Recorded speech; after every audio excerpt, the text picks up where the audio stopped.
Good morning, y'all. It's just Rhonda. Welcome to my channel.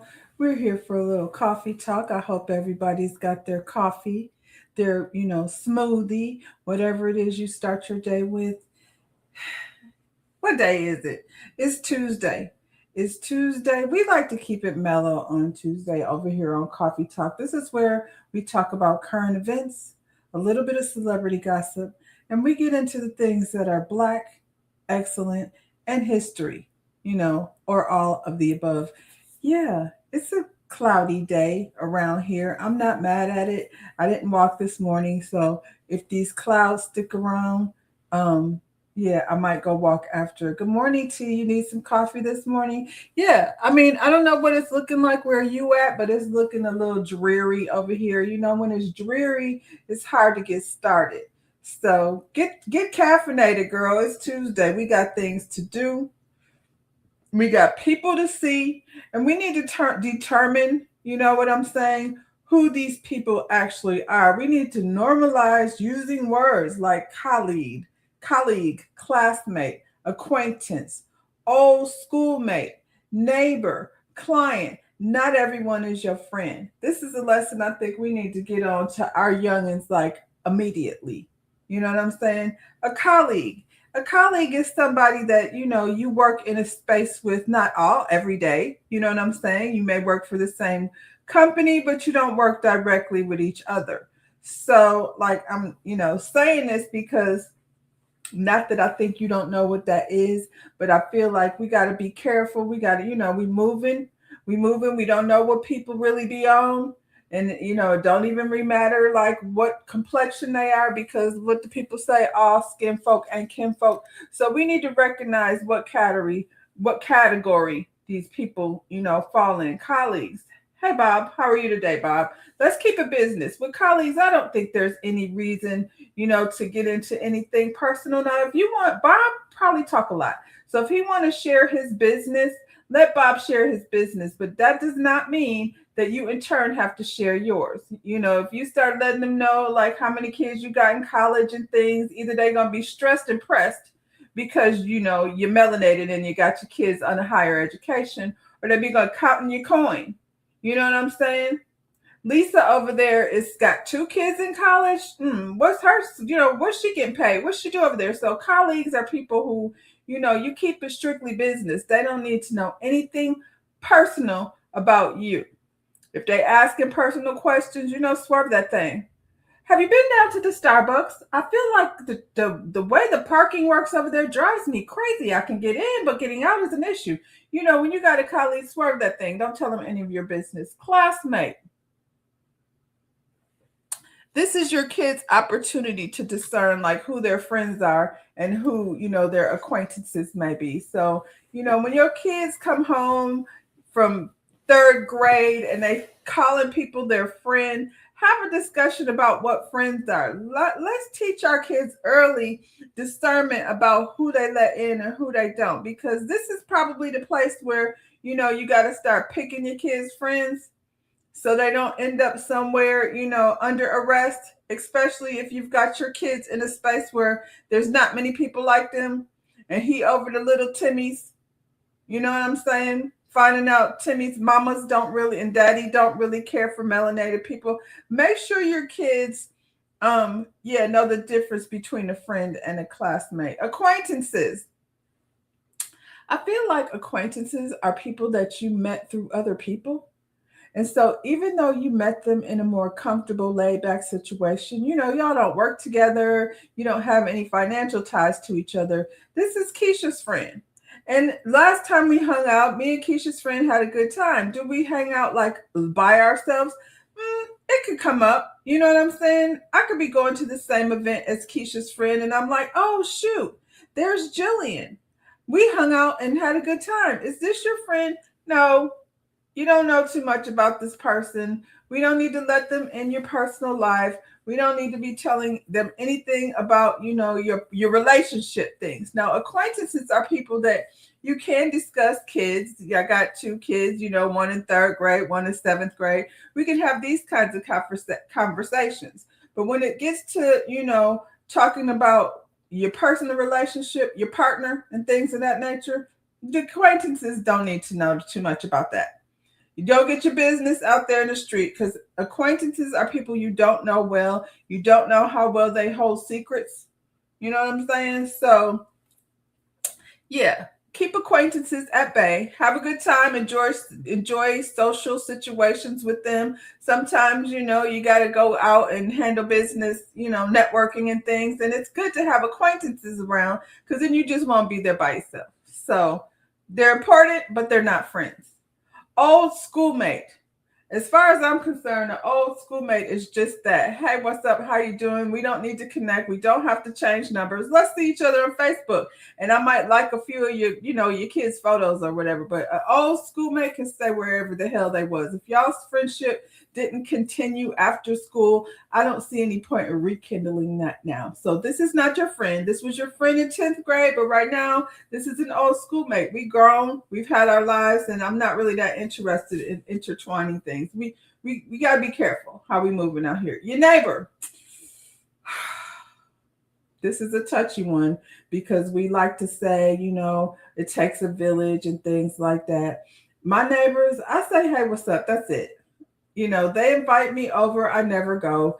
I think the wife, this is the neighbor across the street. She is not like the most friendly person. We have had conversations, but we've kept it very surface. The men like to get together and bring out speakers and get to drinking and things. So, I feel like she's pretty much on the same page as I am. My partner has gone over there and they sit around kikiing. They don't even speak English. I be wondering, like, why are you over there? The free beer? I don't know. Because they don't, he's cut their hair. You know what I mean? They have a relationship. But besides, hey, what's up? That's all I got from my neighbors. I think when you have a real relationship with your neighbor, that's rare. And, a neighbor can be a friend. It just depends on the relationship. Neighbors look out for each other. We don't get in people's business. The trash can, is out on the curb. Don't touch my trash can. I don't like that. I'm just saying. If it's on the curb, I'll get it. I'm not somebody who leaves in my trash can, for days and days. But if you see something unusual around the house, you know what I'm saying, that's not the norm, a good neighbor will go ahead and handle it. So you look out for each other without getting into anybody's business necessarily. We do not know what goes on inside the neighbor's house. I ain't even got to look inside the neighbor's house. Unless you're friends, and that's different. Client, who? This is a big one for me. Clients are connected to your money. So you have to be very careful about that. I have clients that have been in my life for the last 20 years. Some of them, the conversations, just like a neighbor, stay pretty, surface level. And some of them have become personal friends. I would say out of the 20 some years that I have, had some of the clients that I have, really only one of them, maybe two of them have become personal friends. Aside from that, yeah, it's business. It's attached to my money. So we don't, and any friends that come get their hair done, the friendship was established before the hair, relationship was established. So yeah, clients are not friends. They're like neighbors, rare circumstances, and they're attached to your money. So you got to be very careful. And in my industry, running your mouth can ruin your business, especially when you're talking about people who have referred someone. Like, don't let the business be spread through your chair. That's all I can say for up and coming hairstylists. You can listen to it. Please don't repeat it. Find yourself somebody like T, for instance. Now I tell T, anything that I can't tell, other people. So, but she has my Pandora's box. And so she knows like the things that must always stay sacred and the things that, we are entertained by. Not everybody is your friend.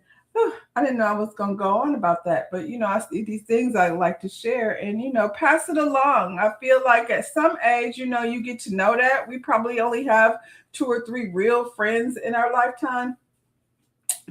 And I mean, not in our lifetime, but at a time. real people. If somebody got, 8, 10 friends, I'm gonna be side eyeing you because all them people are not your friends. But anyway, yeah, let's get into the things. Where are we gonna begin? Queen Latifah. We love Queen Latifah. She's out here. Oh, I have so many things open. Let me make sure. Yes. Queen Latifah is out here being honored as she should be. This is, good to know. She got a lot of things going on. Queen Latifah has managed to, have a very long career and carry herself like a queen, and we love it. Queen Latifah didn't follow the rules, she rewrote them, and she did. Grammy winning artist, Oscar nominated actress, producer, businesswoman, and now her impact is forever cemented in the Library of Congress. This is what real longevity looks like. Black women changing the world, one legacy at a time. Yeah, congratulations to Queen Latifah. She's the first female rapper inducted into the Library of Congress, solidifying her legacy in hip hop and black culture. I feel like up and comings, you have these examples of excellence, up and comings in the career. I feel like behind the scenes, there have been women, young women that were looking for a career in the rap industry, in the music industry. And I feel like Queen Latifah, like if you can get to her or her people at least, would probably be an avenue worth going down. She's always like managed to keep her name out of the mess. We ain't heard her name mentioned with Puff and none of them. None of them Epstein people, none of that mess. So, and she was around it. So she figured a way to handle her business. I remember in the 90s, I wish I could find it. And I think even trying to look it up, it's hard to find. But there was a Vibe cover back when we used to read Vibe magazine. Vibe was like the hip hop everything back in the day. But it was like Puffy and Jay Z and all of the top hip hop, probably Irv Gotti. Like I said, I have to look and see if I can find that picture. It's hard to find because I've looked for it before.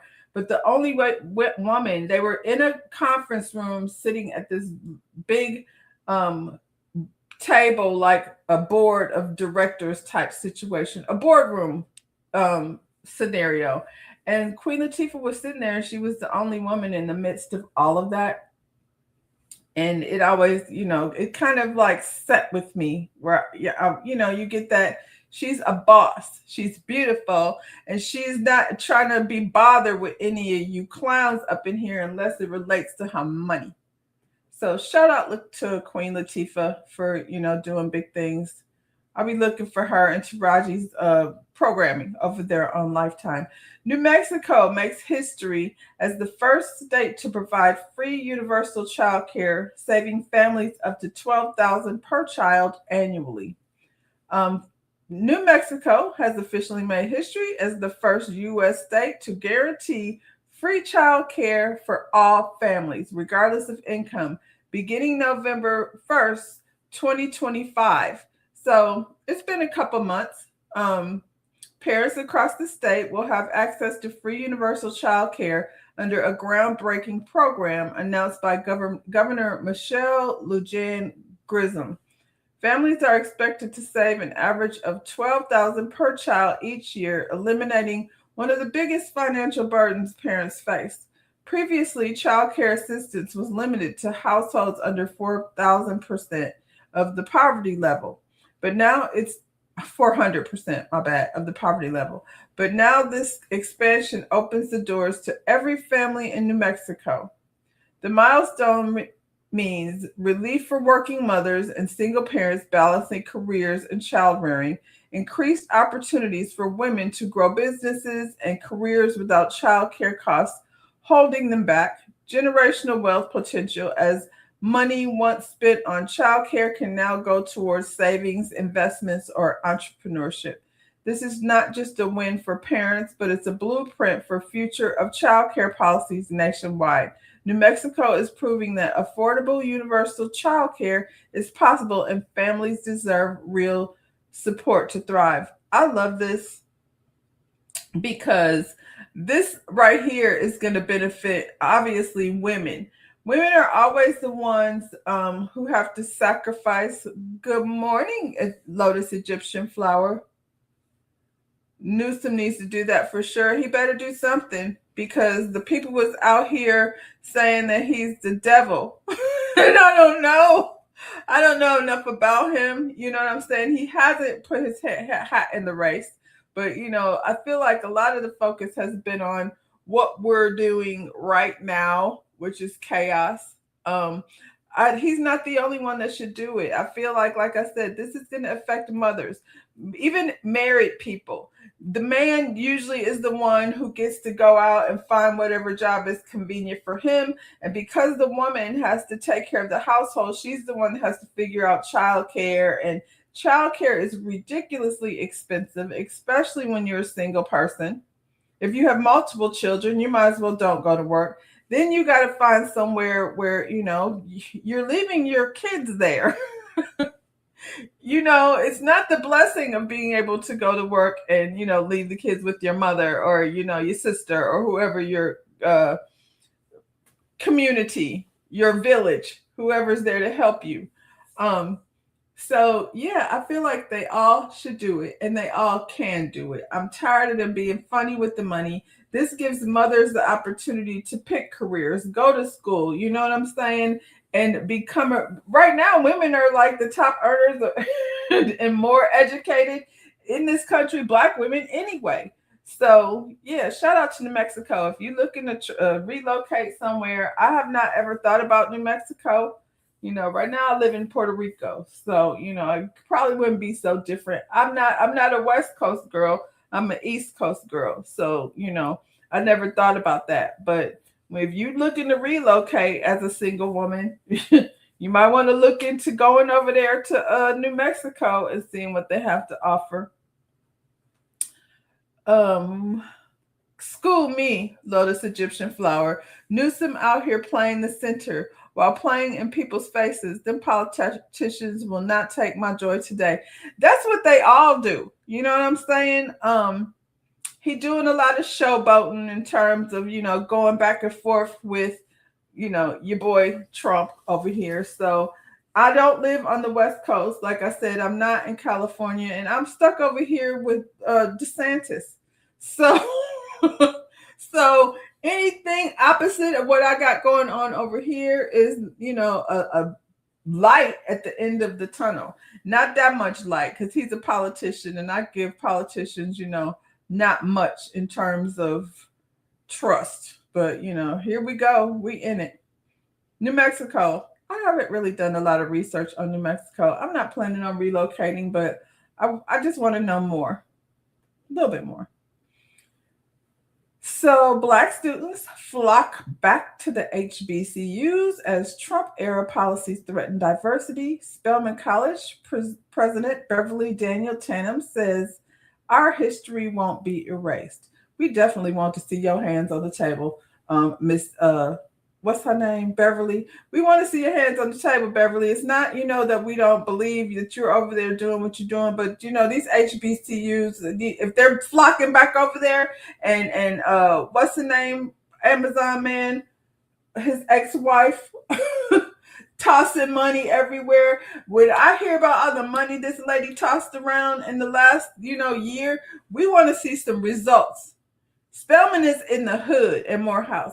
We want to see, when I went over to, me and my daughter went to go see Cat Williams at the Addition Center in Orlando, where University of Central Florida, UCF. UCF used to be a small community college. I lived on that side of town. So it was a tiny little school, in comparison to the other universities. And they kept building and building and building. Last time I went over there, University of UCF is like a little town over there. There's nothing where you can't find to eat. There is, gyms, and they even have like a little mall situation built around their stadium. If I was a student that was looking for a school, UCF would definitely impress me as a student, visiting the college. And their basketball, football team does well. But we talking about Spelman over here. So y'all got all this money. I want to see y'all do something with it. In today's climate, More and more Black students are choosing HBCUs, spaces where their history, identity, and excellence are celebrated rather than erased. Spelman College president Beverly Daniel Chatham is speaking out, highlighting how these institutions are becoming a safe haven for Black students in the face of rising political attacks on diversity, equity, and inclusion in higher education. HBCUs continue to serve as a powerful pillar of resilience, culture, and empowerment for generations to come. Would you encourage the next generation to attend an HBCU? I would. I'm in favor of it. Let's see. I knew y'all was over here chatting without me. Spellman, Spellman. Spellman, Clark, and Morehouse is looking bad. I need the alumni to start taking care of their HBUs. Spellman, Clark over there in the hood, and that's you can't avoid that. But you can build around that area. I would say UCF. There's some nefarious areas around there too, but you have enough of a what do they call it? Like when these people have these buy this land commune, for lack of a better thought. Anyway, you build around these areas so it's safe for students. Yeah, I'm gonna call it a commune for like I said, the lack of better words, because it's your responsibility as a university to take care of the young minds that you're over there producing. You know what I'm saying? Spelman, Morehouse, Howard had a tragic year where the kids was over there flooding. You in Chocolate City, and Atlanta and Howard, Washington D.C. both. These are highly populated with Black people, so they're the ones that stand out. Dion was down there in Jackson making sure these kids have water, during the water crisis. Who gonna take care, their particular water crisis? We haven't even heard anything more about that. Like, so what's happening with their water while the governor was over there with his own pipeline to good water? You said, this is T. When I was young, I thought it was beautiful over there. Yes, when you went to go visit, and it was in the hood. You know what I'm saying? I haven't seen it because, I haven't been there in years. You were just there. So I can imagine the breakdown of, lack of taking care of the property. Like if y'all, I am pro going to a HBCU. But like I said, we got this money, and if you want to, encourage the kids to go there, and the kids are going there, please don't take advantage of that. Please make sure they're good. McKinsey gives HBCUs millions of her dollars each year. I want to see whose salaries are getting increased and which projects are being pushed back. Yeah, and she been dumping and dumping over there like crazy in the last year. Like Bezos, that's her name. I don't know if she took her old name back, but she and she's one person. She's one person. So there has to be, you know what I'm saying? Keep your hands on the table, Beverly. We got our eye on you. We want to see if you're standing on business. Our family is HBCU alumni, Southern Grambling. Yeah, Grambling here. So, like I said, I love to hear. I'm glad to see and hear that kids are going back. I can't help but think of Different World. We know that's coming back. And so we have an opportunity to encourage a whole, generation of young people coming out. I'm talking about 9th, 10th, 11th, 12th grade coming out and making a decision. Segregate, I'm going to say it. That's how I feel. So you can take that how you want it. For DC to be the capital of America is definitely telling how this country operates. I went to DC once and I didn't see a whole lot of it. Like, I didn't have the experience. A lot of times you go visit places and somebody that lives there, so they can like take you around and show you the real, you know what I'm saying?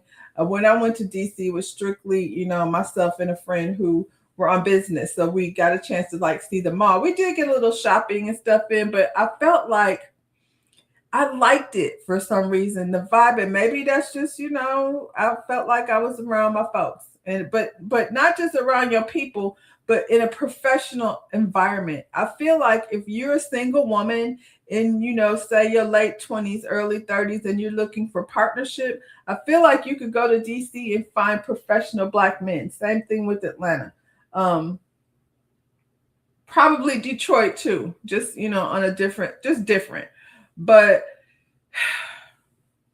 yeah, we gotta make sure that the hands is on the table. I'm excited to hear it. Oh, I was gonna say, yeah, different world coming back, being an influence with the same characters and new characters. So when Debbie Allen is involved, then it's gonna be good work. So yeah, I mean, it's always good. First of all, it's good to know that kids are going and pursuing education, period. But also, they try to act like we not out here learning.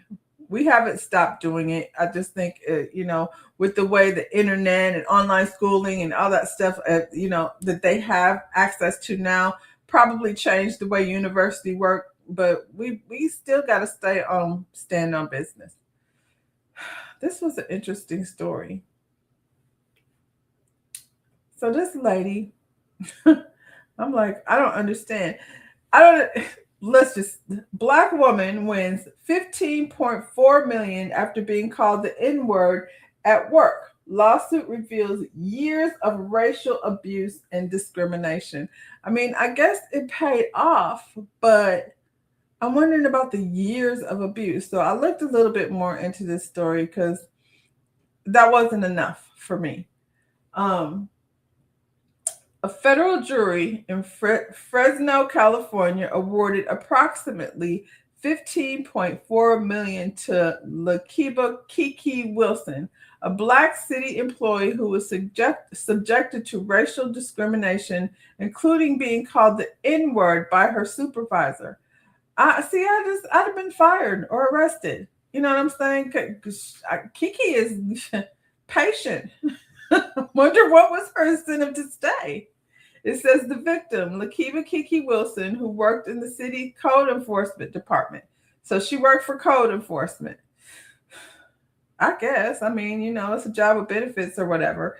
The allegations: Wilson's supervisor, Howard Lacey, allegedly called her an entitled N-word, lazy, and a piece of shit over a period of years. Wow. The verdict: the jury found the city of Fresno liable for harassment, racial discrimination, and retaliation. The award breakdown: Wilson is awarded 15.4 million, largely for non-economic damages, while co-worker Charles Smith, who backed her claims, was awarded 400,000. Now I could be Charles, you know what I'm saying? I say, yeah, that's what had happened. If y'all gonna give me 400,000 just for backing her allegations, was anybody calling Charles a nigga? I don't know. The outcome: the city claimed an internal investigation found no evidence of wrongdoing and considering an appeal, citing potential budget impacts. I don't know, city. It might be you might just want to get rid of Charles or whatever not Charles, but Howard or whoever his name was that was over here calling this lady out of her name. We might want to just get rid of him in case cost you more money. Wilson stated the lawsuit was not just about money, but about exposing the behavior and finding accountability. How long does she stay around? Y'all talk about Howard had moldy dorms. Yes. Howard had good money coming in, but didn't the president get in trouble? But that's why I said everybody need to keep their hands on the table. We need to hold people accountable, because if you're not paying attention, it's like with the homeowners associations. I see a lot of people complaining,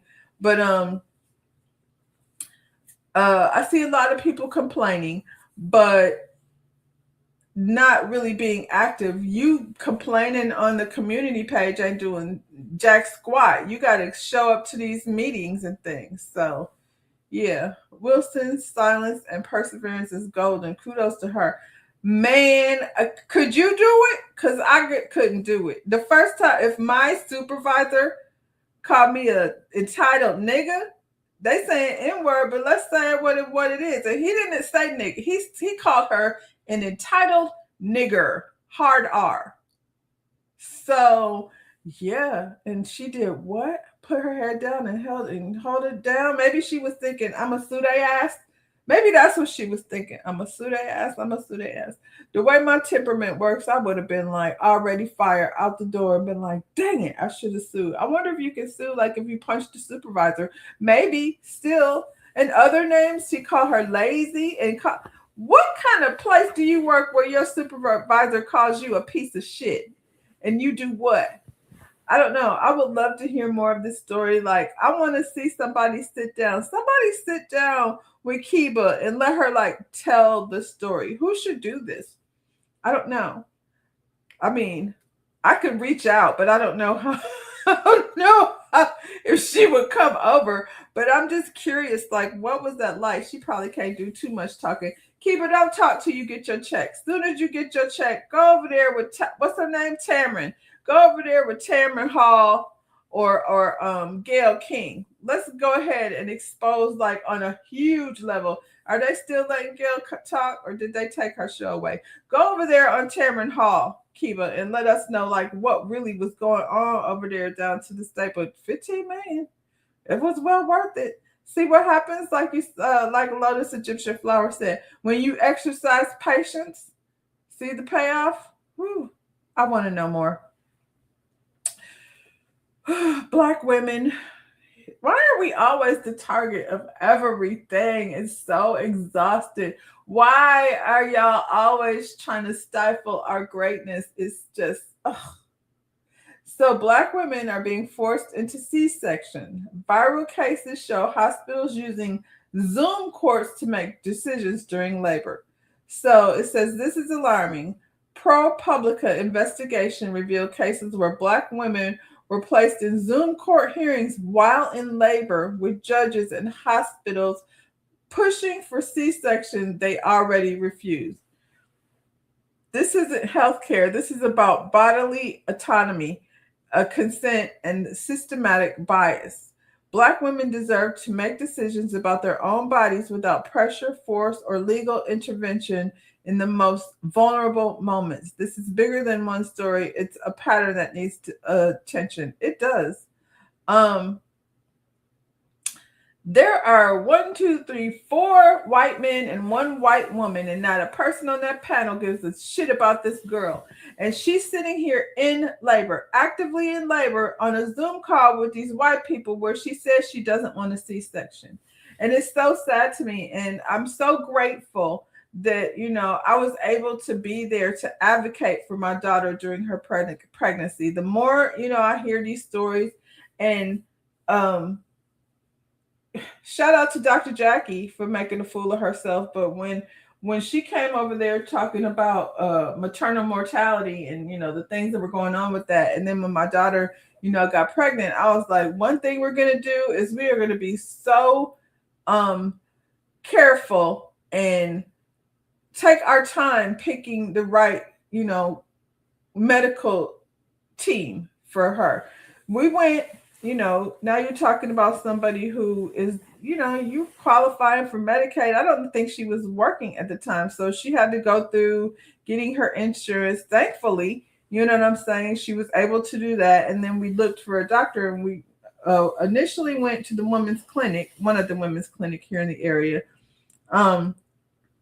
Because I was looking for the right situation.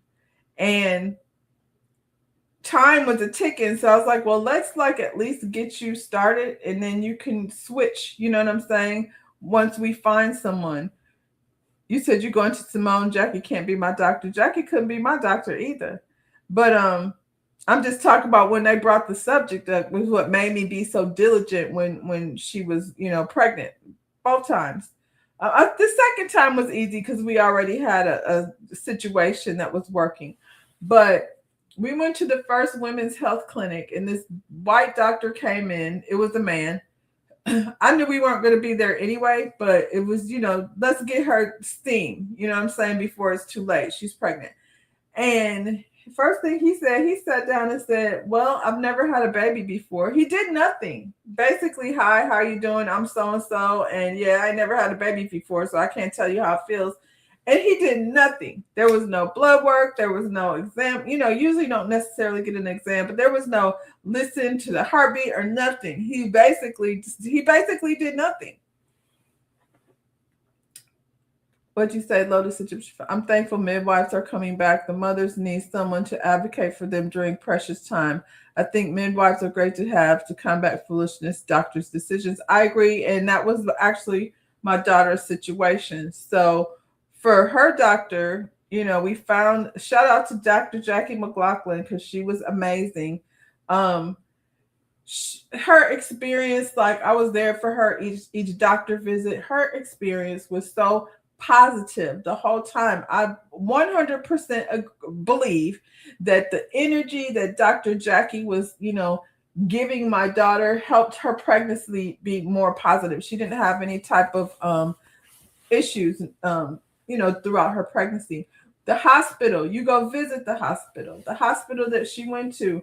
We visited the room. We talked about her, what her options were in terms of, she chose gas. I don't know if if that's a thing everywhere, but now with the hospital that she chose, um, instead of drugging you up, you have the option to have like laughing gas. Basically, I don't remember the technical term for it, but you administer it to yourself to help you through the contractions. That way, when you stop taking it, because you only need it through the contractions, it immediately like leaves your body. It's not like medicine that's going in that's going to affect the baby.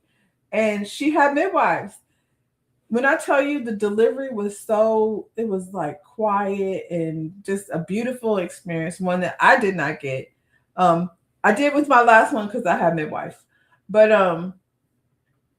yeah, the midwives, the only time the doctor comes in and it is if there's a problem. So as long as there's not a problem, then you get to go ahead and birth naturally. So this is disgusting. I can't imagine being in the middle of labor, and it's probably lower income women with not a lot of support who doesn't have anybody to advocate for them. So they in this situation where they think they just going in here to deliver their baby, and now you're talking to 4 white men and a white woman who I'm sure have so much compassion and care for this woman. She probably on Medicaid, so they looking at it like she costing the state, like they're making other decisions. It'll just be cheaper. Get her out of there. Weird thing is they treat Medicaid patients bad, but that's the guarantee money. It's true.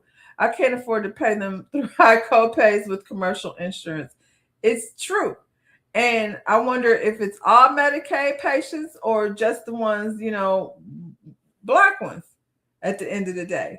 This don't make me feel comfortable just looking at this picture. Looking at this picture of these 4 men and this woman, you know what I'm saying, does not make me feel like they gonna make decisions, in her best interest. Just don't believe it. It looks the optics of this is just it's disgusting and frightening.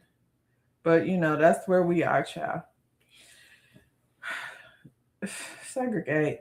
And you know what? Now there's a lot of apps and things that are there. We talked about it a couple of weeks ago, maybe last month, where the 2 sisters that came up with a network to help you find good doctors, in your area. Don't be going through these things by yourself. Find somebody to be there for you, to advocate for you, and to help you. Because at this point she shouldn't even be there by herself. I'm not sure that she's by herself. It looks like we just see her in a Zoom call, but that's nuts. We don't do anything person to person anymore. We just over here on a Zoom. What else we got going on? Not this guy. Let's get it out of the way. So we know they sent ICE over there to assist the TSA. But President Donald Trump announced yesterday, this was not yesterday, he made this announcement, March 23rd, 2026, that he will consider deploying the National Guard to the U.S. airports if the current deployment of immigration and customs enforcement agents fails to alleviate the severe security delays. How is that different? So you're going to go from sending ICE over there to the National Guard, and now we've seen a video of ICE taking down people that look Mexican down to the daggone TSA line. A lot of when white supremacists are in healthcare. Yeah, remember that lady was breaking the newborns' bones? Yes, and I don't even think she's in jail. That nurse that was breaking newborn bones. They're in healthcare. They're everywhere, child. It's like they like cockroaches. What happened? This got out of control. This white supremacists are like cockroaches. They coming out of the pavement, coming out from behind the pump at the 7-Eleven. You just don't know where you're gonna run into them things at. We need to carry garlic. Let's like carry a little bottle of garlic around our neck, and just in case the white supremacy gets out of hand, we might can splash a little bit, see where they stand. um Trump, that's what we were talking about. I don't know how the National Guard is going to be any better, but I did see there's a lot of ICE. Uh, there's a lot of members of ICE, or I don't know what you call them, folks. It's a lot of black people. I've seen, videos over the airport with black men, black women, Latino. It was a lot of people of color that are working for ICE. It's disturbing. What makes you so? At least they're not in the airport with masks on, so we can see who they are. But when did all these people of color? It just bring your garlic, child, because just because they ice ain't all icy. It's a bit of everything going on over there. Man, we will Uncle Tom our ass into anything. We're living in a foolish times of America. How disrespectful. The ICE agents and National Guard is getting paid, but not TSA workers. They're not even trained to do TSA job. Why don't we just cut them their check? Why can't we just pay the TSA? Sounds crazy. We send an ICE over there. We see how they behave. And even let's just say you're an illegal and you get caught up somewhere, wherever ICE happens to be. It is so unnecessary to be smashing. I see it smashing this lady's face down on the conveyor belt. It's just it doesn't take all that. It doesn't take all that. Y'all be taking in terrorists more gingerly than you do people that are, not white. White supremacy. Get your garlic. This is crazy. I was like, where did all these black folks come from signing up for ICE? Don't come home. If you go work for ICE and you my man or my cousin, don't bring your ass over here. I don't want to be seen with you. I don't want no parts of it. Why can't Congress pay checks to be held when the government is out shut down? Right. Why can't they? We would be moving and making decisions much faster now, wouldn't we? That's too much like right. Like these people, we are living paycheck to paycheck. You want me to keep coming to work? I can't afford to come to work because I won't get paid. I do better to stand out on the corner with a squeegee and wash your windows, or hey, say a sign that say I'm hungry. I feel like panhandling pays better than TSA because TSA ain't paying. So what do you want me to do? It's so frustrating. And it's like he's sitting up in this office, like just thinking of new things. Well, maybe I'll try the National Guard. Let's see what happens there, just in case this doesn't work. Why would you be worried that it's not going to work? Because it's a bad idea? Y'all over here holding paychecks just for spite? That sounds like, let me put sugar on these crackers. Maybe I'll be able to make chocolate chip cookies. Dumbass. Tuesday's news be kind of, I'm just saying, it's just one thing after another.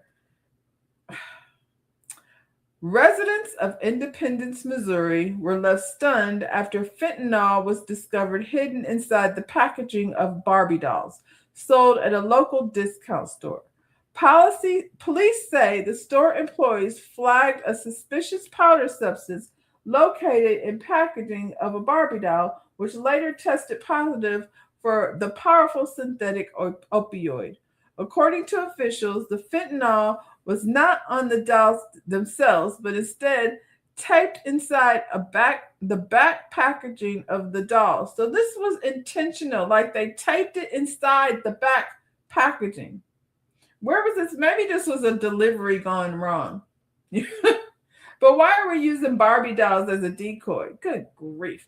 Investigators determined that 5 affected units had been sold between March 19th and March 20th, but all were quickly tracked down and recovered. Okay, maybe not. Are we sure they were all tracked down? Police emphasize that there is no reason to believe compromised units were sent to other retailers and confirm that no injuries have been reported. I don't believe it. Y'all better check the packaging. When you get your kids some toys, check the packaging, wrench it off. Take it to the sink and wrench it off before you let the kids have it, because they tainting the packaging.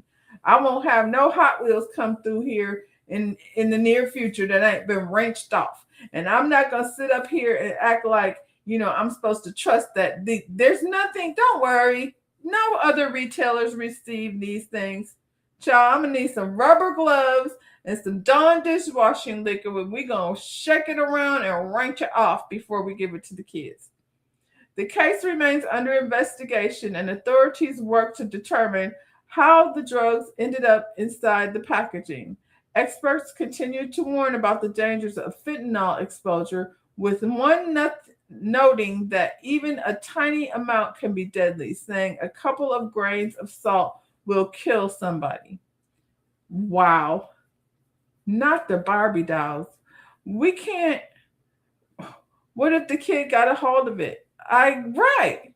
I mean, was that the plan? And they're saying discount stores. Is it Walmart? Huh?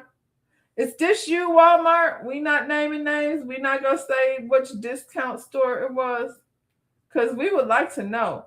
Them shelves right there, unless the picture is there just for, I didn't zoom in on the price tags. What store this look like? I haven't been in no dollar store. You know what I'm saying? This is a large collection situation of Barbies. So where was the store? I think y'all are not disclosing enough information. We're going to have to wrench off the toys. That's crazy. But if there was tape inside the boxes, where are we tracking it back to? Are we tracking it back to the warehouse? Are we tracking it back to the packing? It would have to be packing. When it gets to the warehouse, it's already in the packaging. So where did Walmart, or I'm not going to say Walmart, where did this discount store with a whole lot of Barbie, where is this store at? And I'm guessing, wherever these Barbies is packaged, is that down to Mattel? Who is doing Barbie? Is Mattel doing Barbie? We need to get down to these plants and find out who was packaging the Barbies, and where exactly did they were they shipped out to? Because this seems like a lot of inventory. I'm just saying, this is a lot of Barbie inventory. How did the package go to DHS? I think it was meant to go elsewhere for someone missed their post. I mean, somebody snitched something went awry, but we're glad it happened, because it could have went to the kids. And there's so many like sick people out here. Was that the intention? You know what I'm saying? Was it supposed to be delivered, or was it supposed to be, consumed by children? Oh, I didn't see this one. The border control is filled with Hispanics. I don't live by the border, so we don't have a whole lot of that. But that's, it's always Uncle Tom's in every race, I suppose. Yeah, we got to wrench off the toys. This is scary. And they always doing, if it's maybe not just Barbie. I mean, not just the toys. We're gonna have to be so diligent about how we handle things, because people, they putting it on your car window, they sticking it in the gas pumps. You you can't touch nothing. We was around here running around with mask on. We might need to just go ahead and put the gloves back on. Wrench off the toys. It's sad. We can't even just go to the store, get your baby a toy, and you got to be worried about something ridiculous like the packaging might have fentanyl in it. Are y'all familiar with cornhole? We used to call it hacky sack. But I ran across this story. Cornhole player with no arms or legs charged with red rum after police say he pow-powed a passenger and dumped the body in the yard. Now I want to show you. Let's go over here. I saw his Instagram because I was like, what is happening over here? So yeah, let me go to his Instagram first, then we'll get into the story. Is that it? This is it. This is, what's his name? So how's everybody doing today? I got a bacterial infection when I was just 10 months old. Left me with a 3% chance of living. The doctors told my parents not much more left we can do other than do the amputations, and he'll only have a 3% chance of living even with the amputations. How do you want us to do it? My parents are troopers. They had to make the sacrifices saying, hey, we just want our baby boy to come back home however we can get him. So that's exactly what happened. I know that my mission has always been to inspire people on a daily basis. I became a professional cornhole player just 2 years ago. I've been playing the game for 8 years. It was actually 6 years before I actually became pro in what I was working at. You always gotta keep pushing forward, always looking to better yourself. 1% better every day is what I like to say. I wouldn't have this outlook on life if I wasn't in the situation I am. When I think of somebody that says that they can't, I just tell them that they haven't tried hard enough yet. The world's not going to wait on you, and that's what this whole tour is about. So his name is Dayton Weber, and Dayton Weber is a professional cornhole player. This man had to get his legs and arms amputated as a child.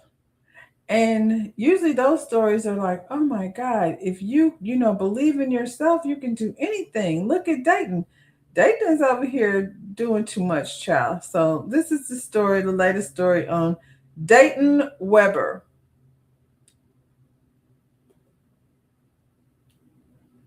TikTok page titled No Hands, No Feet, Shooting 9mm Handgun.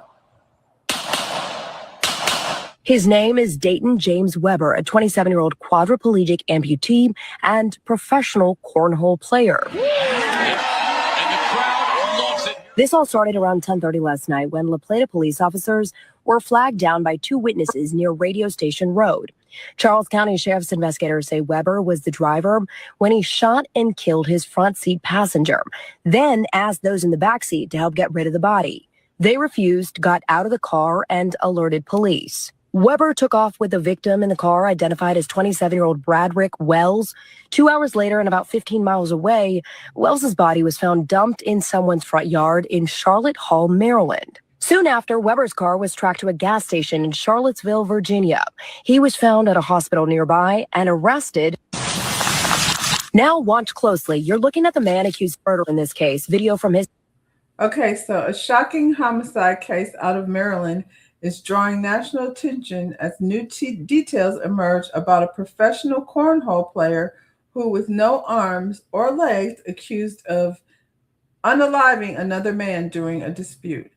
Dayton James Weber, 27, of La Plata, is accused of fatally pow-powing 27-year-old Bradrick Michael Wells during an argument.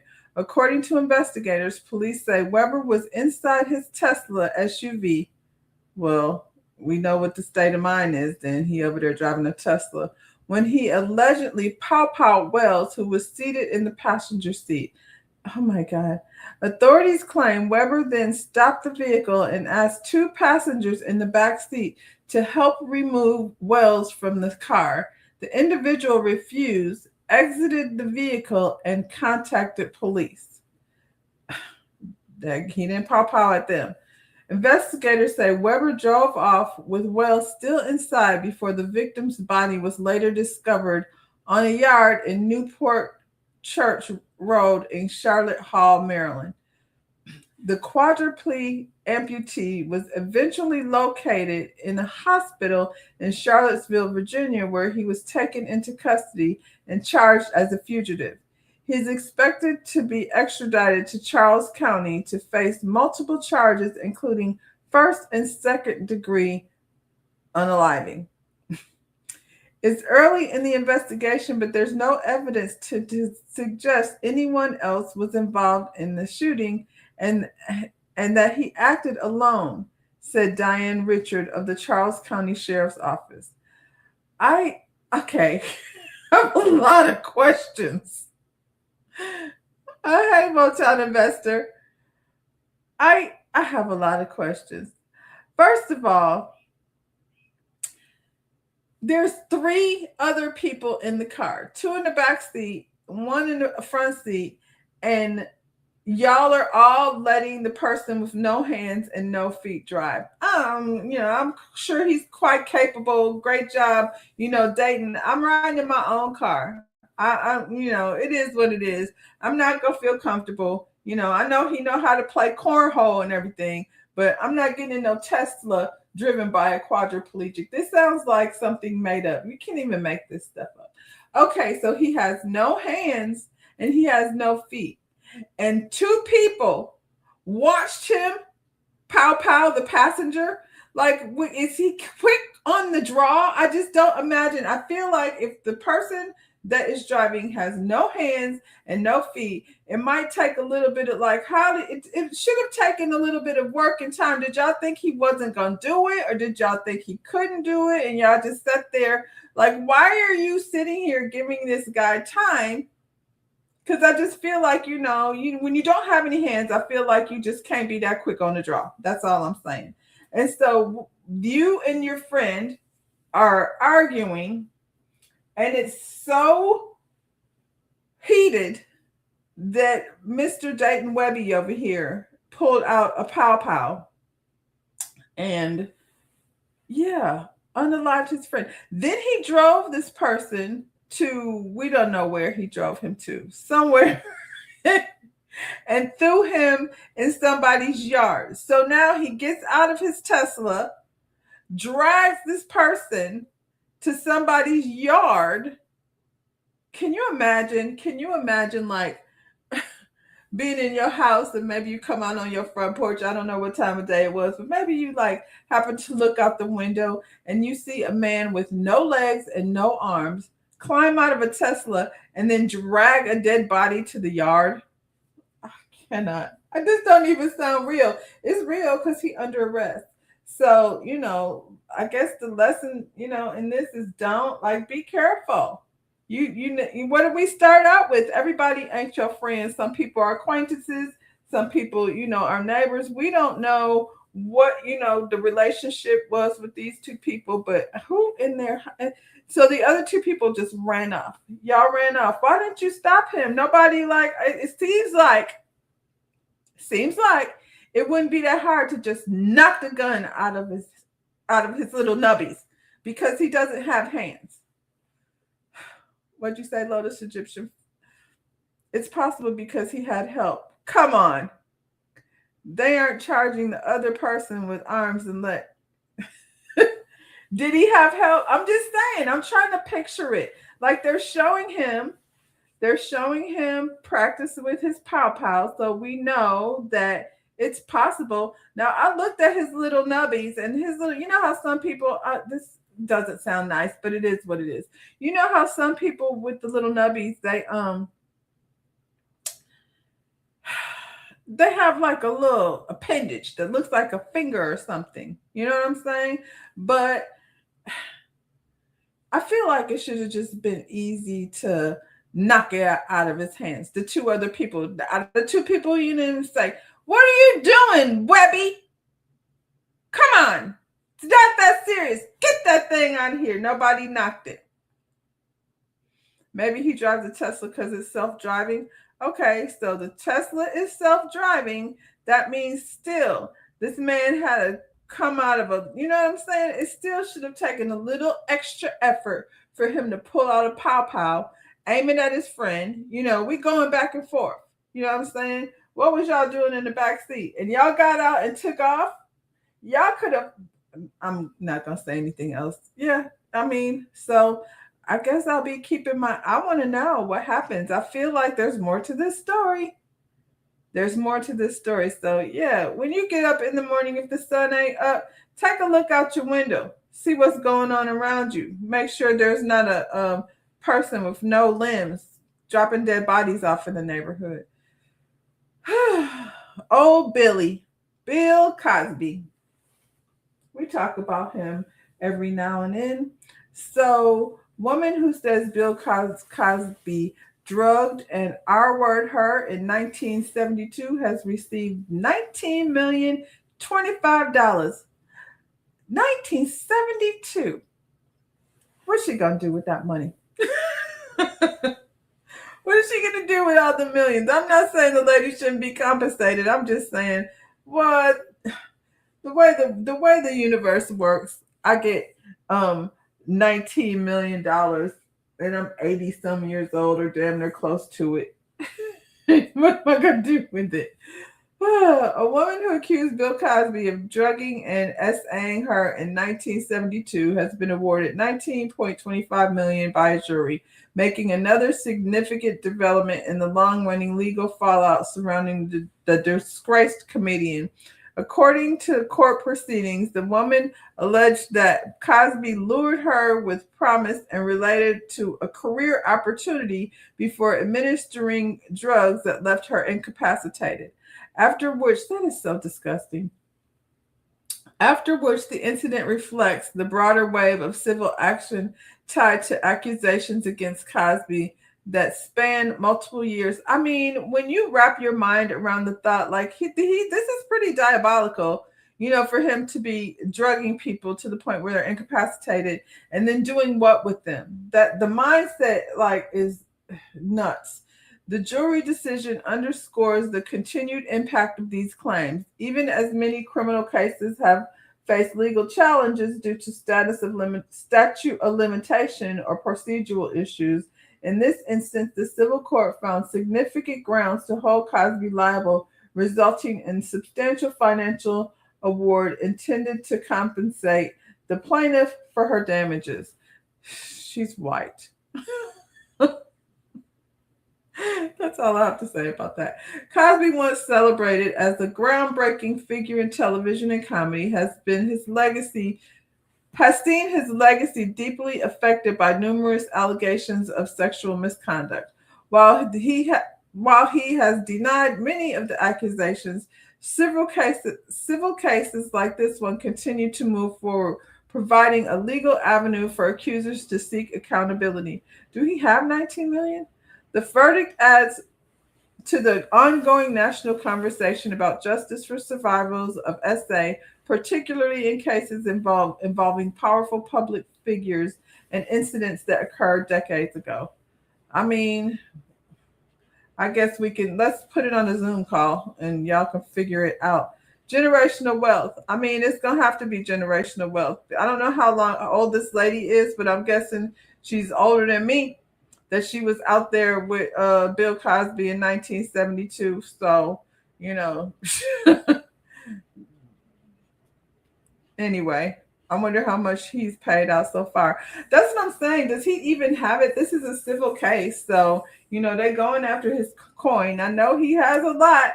They took his, shows off of syndication. So there's no money coming in there. But I feel like he had a lot. You say black men take care of the whole families that aren't their own. They ain't got to get in trouble for that. They just move on. Whoever, when they break up with the family, they move on. They'll even take care the new woman's kids that ain't his. So their thought process is weird. Um, how is he able? Okay, let's talk about that. How is it that these ladies are able to get paid from the 70s but not Diddy's accusers from the 90s? Well, this is the thing. It's because Diddy's case was a criminal case. So it was whether or not he was going to go to jail. Cassie got her money because it happened before he was indicted for, prostitution, which is nothing. So this is what's happening right now. Some of these escorts are pissed off that Cassie got her money, so they go lump her together with Diddy as if she was guilty of doing any of the things. So when they say I was drugged, they're gonna say it was by them, not just him, so that they can try to get, we don't know for sure. Numbers have been thrown out there, but they trying to come after Cassie's money that she got, prior to him going to jail. Now when he get out, they're gonna go after Diddy probably civilly. So yeah, if there's any money left over, yeah, when Diddy gets out, them cases is gonna be coming. Cause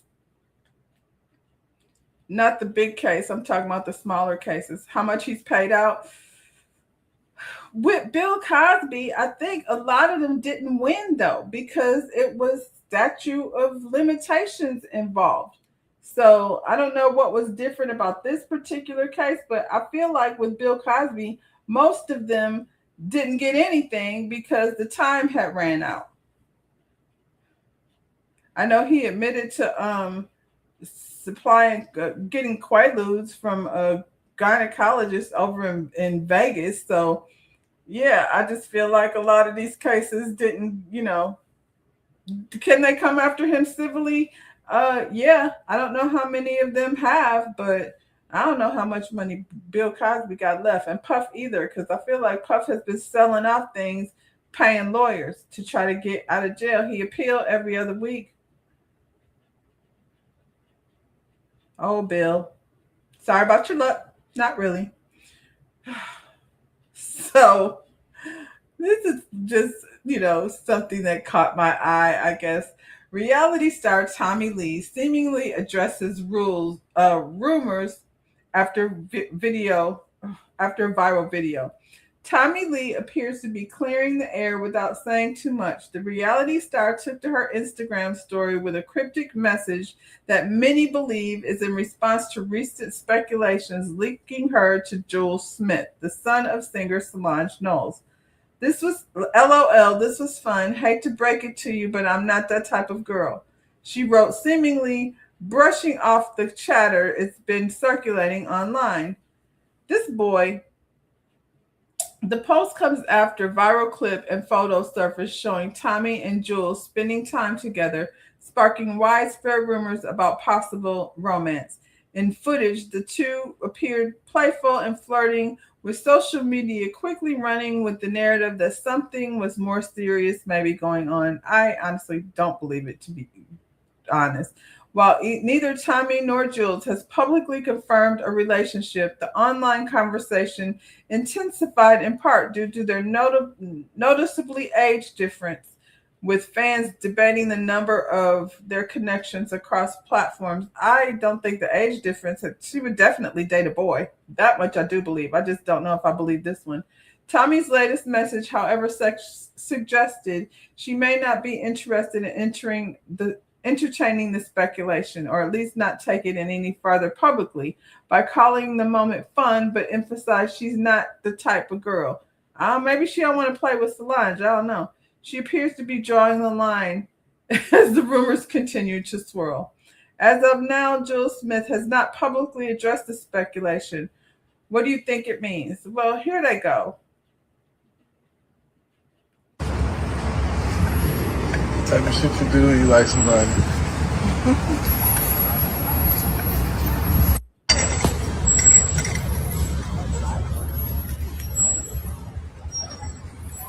My baby. So fine. It's hard to be fine. I said it's hard to be fine when you got somebody on your back. Still fine. Going to an Atlanta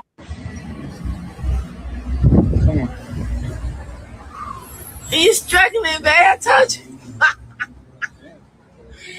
Wait. You can do that. Yeah.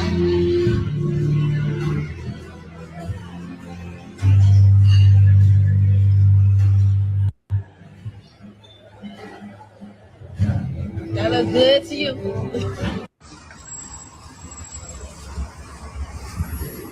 Type of shit you do when you like somebody. Okay, so it's provocative. They're together. Um, LOL, this was fun. Hate to break it to y'all. I'm not that type of girl. I don't know what that means. So, Tommie is a hot ass mess. We all know that. Solange, 39 years old. Tommie, 41 years old. I mean, Tommie looks amazing. So it doesn't surprise me, saying that this boy, finds her attractive. You said, oh, you was referring to Diddy's civil cases. Yeah, when he gets out, they're coming for him. So Tommie, over here with Julez. This is another one of those things I feel like that's performative. Um, Julez was over here a week or so ago, and I didn't report on it because I feel like he's not even an entertainer. Like the attention this boy gets is irritating to me. He's Beyonce's nephew, which means nothing. He's Solange's son. Like I don't know what type of talent he's supposed to have, but I don't see any. I don't see him doing anything. You said I haven't liked Jules after he did Revenge P on Sky. That's the type of dude he's been a little douchebag like since he came of age. So he went to an event or was paid to go to an event the other day. I guess it was some type of, put on, it was a gay space. So he's basically a Kardashian. Yeah. A jerk. He was hired by this event planner to come, you know how they have people making appearances, but it was a gay party. Some other rapper, I don't know, he came and, did what, a lot of times, this isn't just significant to Julez, but a lot of times promoters pay celebrities to come to things and they don't really socialize with the people. They go over there, they show. I remember going to a party that Tracy McGrady was supposed to, they were billing him as the special guest. Tracy literally walked in the front door and out the back door. Like he didn't engage. and the expectation to engage with celebrities is weak to me anyway, but they hire these people for the party. So Julez was hired and he came with 20 women. I don't know if it was really 20 women, but he came with a lot of women and didn't engage with the people, the guest of the party, which that's on the promoter. Like you hired this person. I don't know that this man is gay, but I feel like most men are going to shy away from that, just especially if that rumor has been said about him. So he just did an event. He got paid to do an event at a gay event, and now he's parading around with Tommie, and they're being all provocative, and it's gross. She out here saying she's not like that. She is like that. Tommie has been a harm to her own children, who are probably all older than Julez. So I wouldn't, feel comfortable with her, with my son. Nothing good is going to come from that. But this is, what happens when you have, money and obviously no discipline, because this isn't the first time this kid has even been attached to this kind of nonsense. I thought it was funny just because I had heard about him being over at the party, being paid to do the event and then acting like so extra, I'm not gay. Like if you feel like that, if you're insecure about, people judging your sexuality, you should never go do an event like that to start with. You know what I'm saying? Especially if you're not a celebrity, you're not there to perform for any reason. You just went for the money. And now you parading around with Tommie, who be over down to the Bad Girls Club. Whatever it is she be doing. We've seen Tommie have alcohol problems. We've seen her over at the basketball game with Tamar's man. Nothing good is ever attached to Tommie. So for whatever reason, your boy Jules is out here trying to get the people to talk about him. Please, pay attention to the boy, somebody, because he's craving it. Oh boy. Um, so we talked earlier about Spelman. I'm gonna get Tommie out of here. We talked earlier about Spelman and the rest of the HBCUs and their responsibility to, uphold excellence and make sure that the kids, the students are getting, you know, what they deserve, what they're paying for. When I think about HBCUs, I think about stepping. And so, just a little history on stepping. Stepping is a complex percussive dance form developed by African American fraternities and sororities in the mid 20th century, rooted in African traditions, slavery era, and military drills. It involves using the body as an instrument through synchronized stomping, clapping, and chanting to create intricate rhythms and express pride in organizations. Now, I don't know. To me, it just feels like one of those future Jules is the future Ray J. That's frightening. At least Ray J has a skill. I don't know what Jules does. Um, I can't think of HBCUs without thinking of stepping. And I was talking the other day about the cookout and who can come to the cookout and who can't come to the cookout. And I feel like a lot of people may think this is cute, but it just, just like with my friend in the FUBU t-shirt, this kind of rubbed me that same way. So let me just see if y'all feel the same way. I don't feel like stepping is not one of those things I think we should be sharing, but I could be wrong.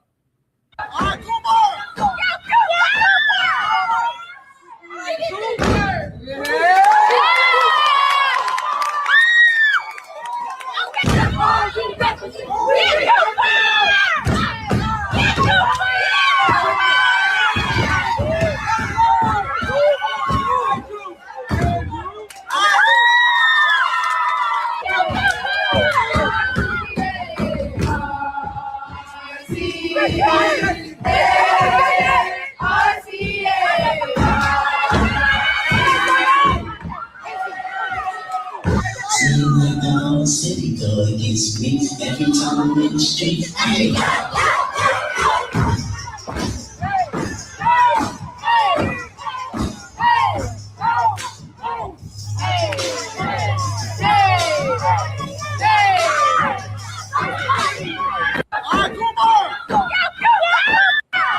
I mean, I didn't like it.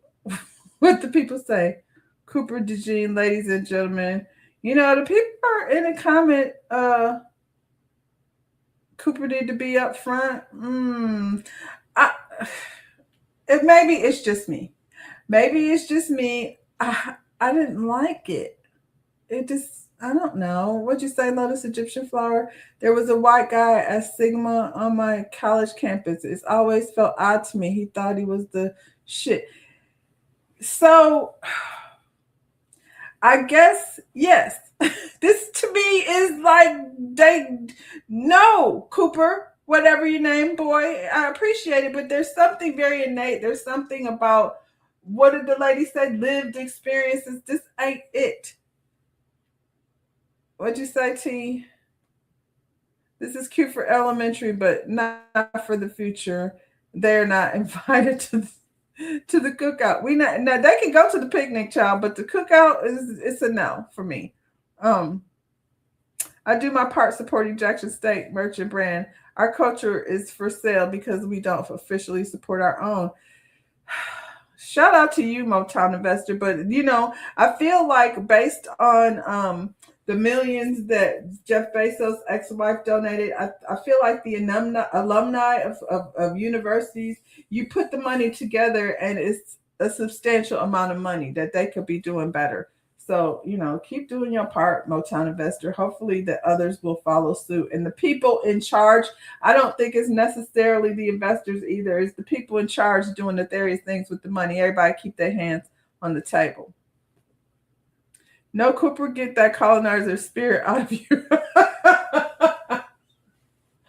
I don't know. I was watching it and I was like, this is not cute. I don't, it don't even feel the same. I feel like, what was I saying? Picking Robin, Robin, picking Robin over there as sinners. I wasn't feeling it. I'm sorry, Cooper. To me, this isn't cute either. So let me see. Let me know if y'all can hear. Sometimes when I'll be switching back and forth. This is not cute either. Yesterday we were talking about the little girl who bust her mama's car windows out and they chalked it up to her disorder, her adolescent disorder, and the mama was gonna beat her down with a rhinestone belt. But where does it start? Because I don't find this funny at all. You didn't pay the fucking house bill. You're doing too fucking much. Who didn't pay the bills? You didn't pay the fucking bills. The fuck? You think you fucking stupid? The fuck? Bitch. But Your breath smell like Dickie. And you shit. didn't pay the fucking house bill. You're doing too fucking much. Who didn't pay the bills? You didn't pay the fucking bills. The fuck? You think you fucking stupid? The fuck? Bitch. But Your breath. Why are we laughing at this? This is not funny. I'm gonna address this right quick because I agree.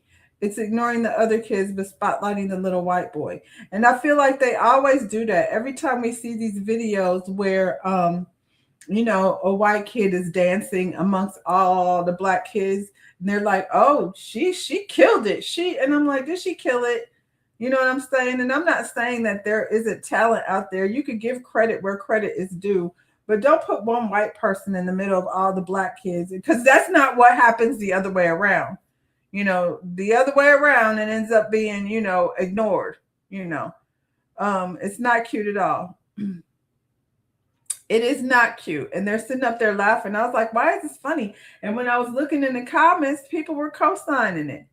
The children are cussing too far early. Parents have no boundaries. It's not funny at all. But when you look at the comments, it's followed by ignorance. Kids cuss better than some adults. That's good cussing? Is there such thing? She's been waiting her whole life for this. Everybody just laughing. These kids cuss so good. The person behind the camera, they just, you clearly didn't pay the bills. These are all the comments. Nobody in the comments says, what the heck is this? I wasn't about to get in these people's comments because, it ain't my business. But we will support the most silliest stuff. And then want to be like, my daughter has a disorder, when she's a teenager. And I'm not saying that lady's daughter didn't have a disorder. I just question, some of what she was saying. But we get up here and say, these kids don't know how to act. What is she going to do when she go to school? But when she was 4, you were supporting that. And it's sad. It's a room full of grown folks. Y'all cracking up. This isn't the first time she said that. And then she ended with, bitch. Do you know how many teeth I would have been picking up off the floor as I came out of my mouth like that? My sister would have slapped the shit out of me. I wouldn't even need my mama. The next thing will be her bursting out. That's what I said, T. That's what I said. That's what made me stop that. That's what made me, kind of share that, because I was like, this sounds like the same thing we heard yesterday. And like I said, I'm not saying that it's not a disorder. I just feel like we be quick to put things on a disorder that's not diagnosed, because I wouldn't put it past this little girl to snap out some car windows. And you going to call it what? Because it was cute when she called you a bitch. She's a bitch. You didn't pay the bills. Like, where did any of that come from? What'd you say? I would not be here to type on this phone. Not most of us wouldn't. And your teacher either. You know what I'm saying? You would have been like, the teacher would have called your mama But there's nothing worse than having the teacher call home or send a note home. You rather get punished at school than have to go to your mama. So when we're out here diagnosing our kids with disorders, like, lady, did you look that up on the internet? Did you hear it somewhere? Or, was your daughter calling you a bitch when she was 4 years old? I thought it was disgusting. And like I said, the sad thing is the people in the comments are co-signing it. It's funny. Oh my gosh, she's good at cussing. I don't want my kids to be good at cussing. I would rather they be good at coloring, be good at ABCs. Now I sound like my mama child. I'm officially her. I'm officially that old lady that says, if you could learn your schoolwork the best way you learn these songs, you'll be all A student. How many heard that? Oh, because I know I did. Let's see. I'm gonna end it with the woke ginger, because he keep us abreast of the things that are going on. So when you ladies are out like getting your cosmetics and you want to feel good, or you're questioning whether it's the right place to go, these places are cool because the woke ginger does the research for us, and he's gonna go ahead and let us know. Shop at Ulta, Sephora, or Lush, you're going to want to listen in. There is so much misinformation out there, especially around these companies. I've seen things that say that they support Project 2025 and that they gave to Donald Trump. Let's sort the misinformation from reality. Now, I've already done content individually on each of these, so I'm going to focus more on the overview. Now, Ulta doesn't give to politics as a company. They continue to have diversity, equity, and inclusion, which I love. And the icing on the top of the cake, they are ending their partnership with Target this year. When it comes to Sephora, in light of the misinformation out there, they did not donate to Donald Trump or any politics for that matter. The AP even checked it. However, why people don't like Sephora as much is because they're owned by LVMH, and LVMH is owned by the richest person in Europe. He's, of course, a billionaire, and him and his children were at Donald Trump's inauguration because they have ties to Kushner. And finally, we have Lush. I can't tell you how much I love Lush for their stance in the world around us. The founder of the company has literally told people, don't shop at my store if you're not woke. If you're progressive and you shop at Ulta, don't shop at my store if you're not woke. I love that. I'm an Ulta girl, so I'm comfortable getting, my things from Ulta. Sephora, I like makeup from Sephora, and Sephora has perfumes and things, but I'm more of an Ulta girl because it has more of the things I need. And Lush said, don't shop here if you're not woke. So enough said. I feel like as companies that's so on the fence about things, you don't even have to be. You don't have to donate to anybody. That's a way to prove, to solve the problem. So if you're actively donating, I would prefer my companies, my retailers, not to support anybody. Don't pick a side. Don't send your money anywhere. Just pay your associates and let the politics fall out where they are. You know what I'm saying? You ain't got to pick a side. Just let it be what it is. Just be in business. I didn't associate with the woke community because they will expose while benefiting from the same thing they are talking about. I could be on the fence. I could twerk on the fence about that. I think, the woke community, you can compare it to Black Lives Matter. Like, I support the cause. I don't know necessarily about these folks, that's collecting the money. But that's all I got for y'all today. I'll be back tonight live at 7 o'clock. So if you watch Married to Medicine, we're going to be talking about this reunion that took place on Sunday.